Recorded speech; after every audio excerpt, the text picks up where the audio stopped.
जब भी मैं कोई पॉलिटिकली साउंड डिस्कशन करने जाती हूँ, जब भी मैं लोगों को कहती हूँ नहीं यार गलत हो रहा है, हमें अपने देश के लिए बोलना चाहिए, ये इन्होंने गलत किया है, वो अग्री भी करेंगे लोग। ज़्यादातर जनता हाँ, सही कह रही हो, नहीं करना चाहिए था इनको ऐसे, ये करते उसके बाद अगला, लेकिन और ऑप्शन ही क्या है?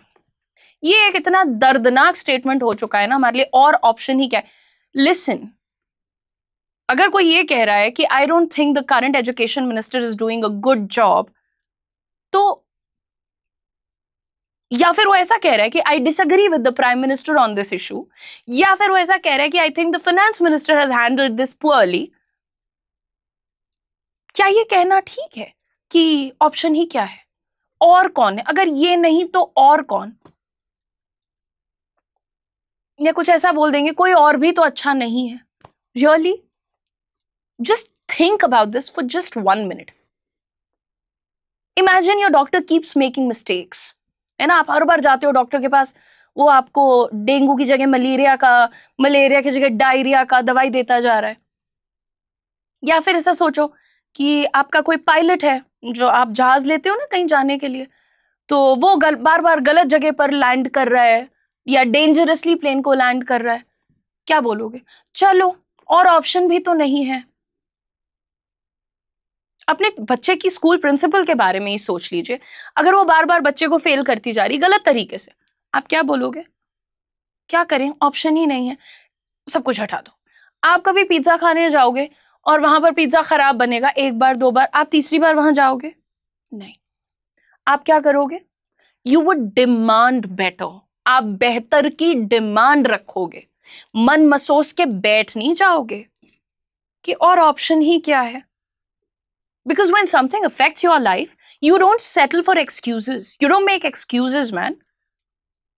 Then why are we becoming so forgiving when it comes to politics? Let's talk about this very uncomfortable truth.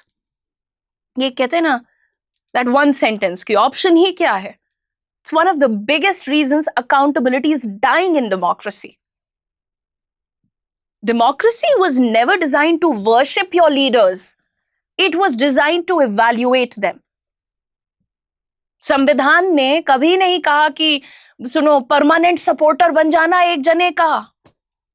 उसने हमें यही कहा कि पहले एक रिस्पॉन्सिबल सिटीजन बनो।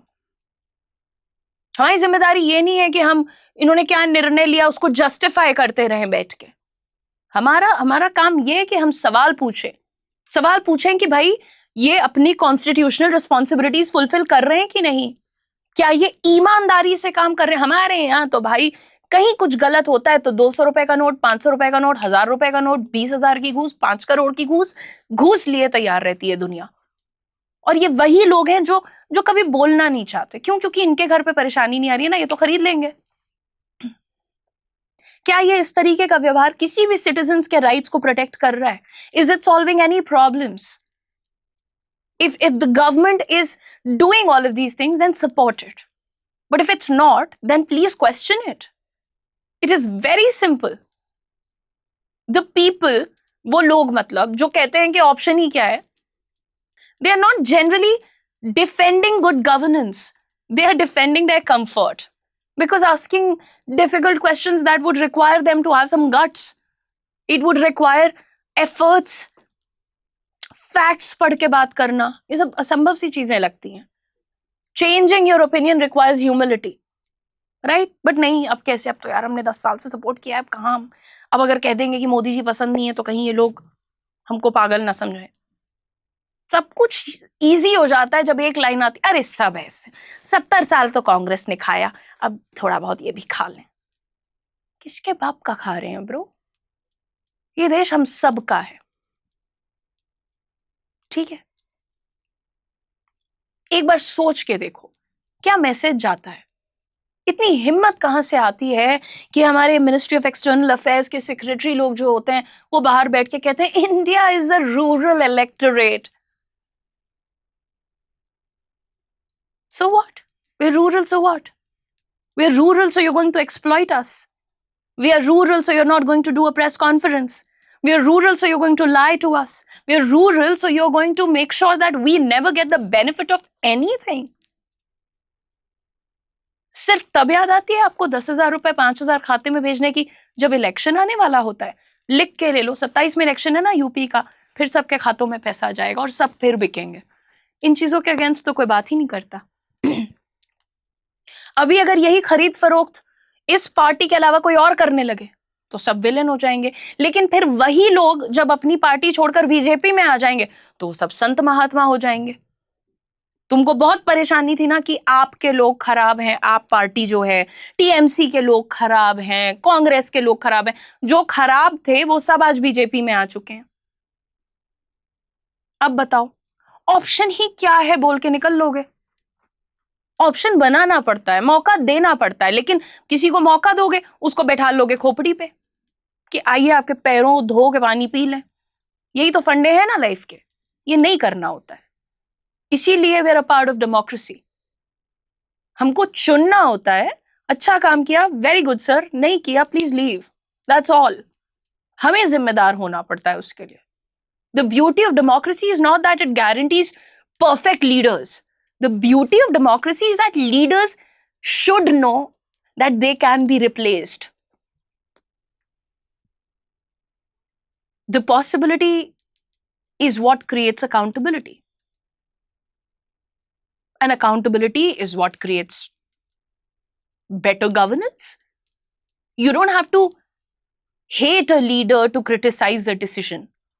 I mean, I don't personally hate anyone, but decisions are wrong. You don't have to love the opposition to question the government. Those are two completely different things. Mature democracies like ours, they expect citizens to exactly do that. You know, question, debate, demand answers. हमारे यहाँ तो फिर बंदा सवाल पूछ ले, anti national है madam, अभी कहीं कोई बता देगा कि इनका नाम उदिशा मिश्रा नहीं है, कोई और ही धर्म की हैं। It's fine, it's fine, it's okay. Go ahead, do that.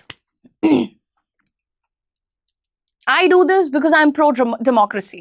I do this because I'm pro-India. I will always do this. जो लोग ये सोचते हैं ना कि चल एक वोट ही तो है, दे देते हैं, क्या हो जाएगा, 1,000 10,000 मिल जाएंगे, वही सारी जिंदगी भुगतते हैं। जो अपने बच्चों को पढ़ा लिखा लेते हैं ना, कुछ नहीं तो 7वीं पुश्त में तो उनका कुछ बदल जाता है। समझना पड़ेगा, डिफरेंस को समझना पड़ेगा।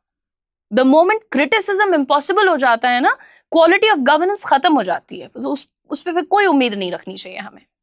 कितने कंफर्टेबली आके 35 36 40 साल के लोग कहते हैं आई एम ए पॉलिटिकल। मेरे को कहता है एक इंसान कि अरे यार मेरे घर तक थोड़ी आ रहा है, हमें क्या, हम तो पैसे बना रहे हैं। बेशर्मी है ये। हमें क्या लेना देना पॉलिटिक्स से? हर चीज politics decides your taxes, your schools, your hospitals, your roads, your jobs, your examinations, your safety, your environment, your future, everything. If you think politics doesn't affect your life, it simply means the consequences haven't reached your doorstep yet. And by the time they do, it is often much harder to fix the damage. So the next time someone says option ही क्या है, just ask them one question. कि अगर हमने बेहतर की उम्मीद करना बंद कर दिया तो जो भी पावर में बैठे हैं उनमें से कोई भी कभी बेहतर क्यों होगा? सब यही सोचेंगे अब उसने लूटा है, अब हमारी बारी आ गई, अब हम लूटेंगे। हम लोग लूटने के लिए बैठे हैं यहाँ। It's not about one leader, it's about every government. मैं तो अभी भी कहती हूँ, तुम देख लेना, अभी तुम फिर इस देश का हाल देखना। मान लो कि कभी बीजेपी गई, कभी कांग्रेस आ गई ना, तो ये फिर राहुल गांधी को बैठा लेंगे भगवान के दर्जे पे। और मुझे सख्त खिलाफत है इन चीजों की। नेता है ब्रो, भगवान नहीं है। भगवान एक होता है, ऊपर बैठता है। जब ही आपके खातों में पैसे भेजते हैं, आप क्यों नहीं पूछते आप ये 10,000 रुपए में क्या दे रहे हो? मैं कितने साल बीतेंगे मेरे 10,000 में? 5 साल इनको मिलते हैं 10,000 में, तुम्हें क्या मिलता है? 1 महीने का भी राशन पानी पूरा 10,000 में नहीं आता है। ठीक से खरीदो तो quality. In a democracy, our loyalty should not belong to a politician.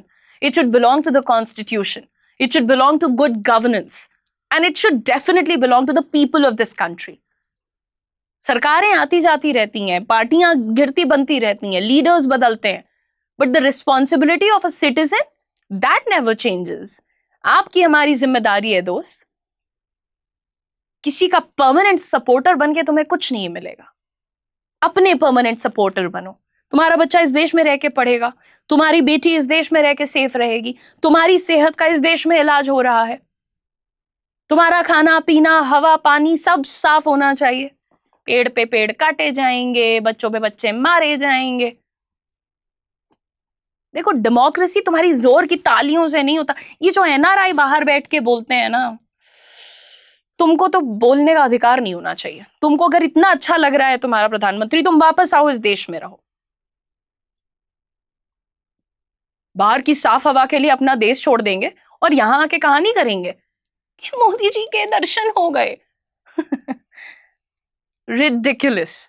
मतलब आप दोगलापन देखिए, देखिए इसी को कहते हैं दोगलापन।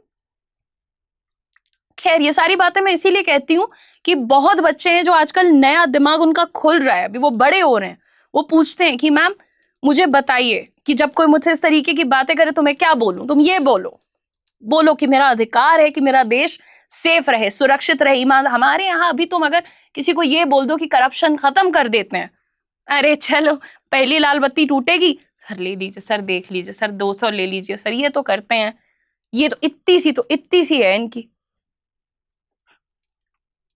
Anyway, thank you so much for watching. लेकिन बदलाव की जरूरत है, और अगर कोई ये कहता है ऑप्शन भी क्या है, प्लीज बेहतर ऑप्शन की डिमांड कीजिए, ताकि जो अगला ऑप्शन आए उसकी हिम्मत नहीं हो कि वो आपके साथ गलत कर जाए। ये वर्शिपिंग बंद कर दीजिए। Thank you very much for watching the video.